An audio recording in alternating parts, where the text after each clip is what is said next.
Všimli jste si, že v Avatarovi se oheň objevuje jen ve chvílích, kdy se stane něco opravdu strašného?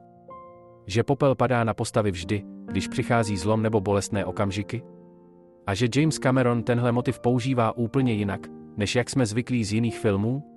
Dnes vám ukážu, že oheň a popel nejsou jen efekty. Jsou to symboly, které mění celý význam Avatara.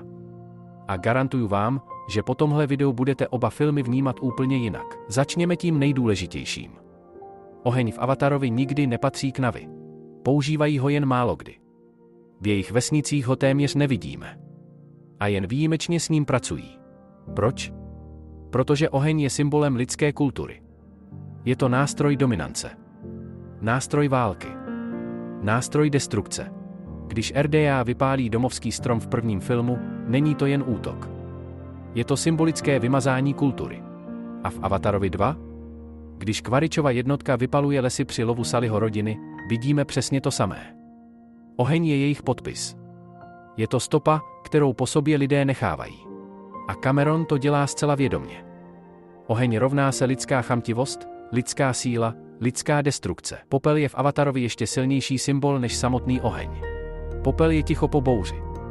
Popel je bolest, která zůstává. Popel je to, co padá na postavy, když přichází zlom. Všimněte si, popel se objevuje vždy po lidském zásahu. A Cameron ho používá jako vizuální metaforu pro trauma. Popel padá na Navi, když ztrácí domov. Popel padá na Jakea, když si uvědomuje, že jeho svět se hroutí. Popel padá na Pandoru, když se rovnováha naruší. Je to jako připomínka, tohle jste způsobili. A právě proto je popel tak silný. Je to symbol následků, které už nejdou vzít zpět. Teď se dostáváme k části, kterou většina diváků vůbec nezná. Navi mají hluboké duchovní propojení s Eivou. Jejich svět je založený na rovnováze, cyklech a propojení. A oheň do toho cyklu nepatří.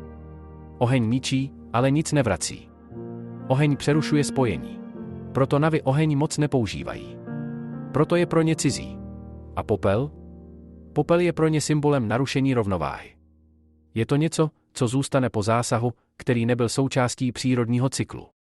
Je to jako jizva na těle Pandory. James Cameron se dlouhodobě věnuje ochraně životního prostředí. A Avatar je jeho varování. Oheň a popel nejsou jen efekty. Jsou to metafory pro to, co děláme naší planetě. Vypalování pralesů. Války o zdroje. Ničení ekosystémů. Cameron používá Pandoru jako zrcadlo země. A oheň je v tomhle zrcadle symbolem lidské bezohlednosti. Když vidíme popel padat na Navi, vidíme i to, co se děje na Zemi. A to je důvod, proč je tenhle motiv tak silný. A teď to nejzajímavější. Avatar 3 už dorazil do kin a představil nový kmen, popeloví lidé. Symbolika ohně a popela zde dosáhla úplně nové úrovně. Kdo jsou? Proč žijí v popelu? Jsou spojeni s ohněm?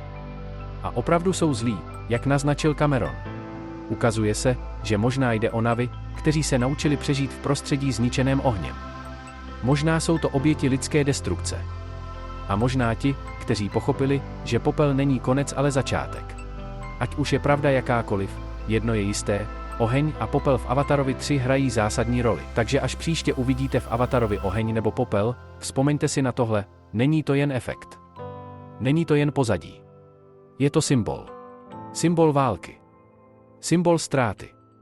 Symbol narušené rovnováhy. A možná i symbol znovuzrození. Pokud chcete vidět další videa o Avatarovi, dejte odběr a díky, že jste tu byli se mnou. Uvidíme se u dalšího videa.